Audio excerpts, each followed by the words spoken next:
টলিপাড়ায় ফের দুঃসংবাদ, স্বজনহারা হলেন সায়ন্তনী। কাছের মানুষকে হারিয়ে শোকস্তব্ধ অভিনেত্রী।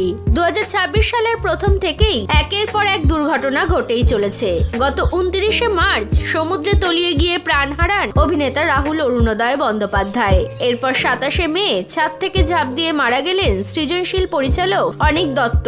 আর এবার এলো আরও এক দুঃসংবাদ, কাছের মানুষকে হারিয়ে ভেঙে পড়লেন অভিনেত্রী সায়ন্তনী গুহ ঠাকুরতা। ছোটবেলা থেকেই পিসির খুব আদরের ছিলেন। দীর্ঘদিন ধরে তিনি ভুগছিলেন কিডনির সমস্যায়। নিয়মিত ডায়ালিসিস চলছিল, কিন্তু সব চিকিৎসাকে ব্যর্থ করে অবশেষে 70 বছর বয়সে চিরকালের জন্য না ফেরার দেশে চলে গেলেন সায়ন্তনীর পিসি। যেহেতু ছোট থেকেই তিনি পিসির কাছে মানুষ, তাই পিসিকে ডাকতেন মাম্মাম বলে। পিসির একটি মেয়ে, যিনি কর্মসূত্রে থাকেন বিদেশে।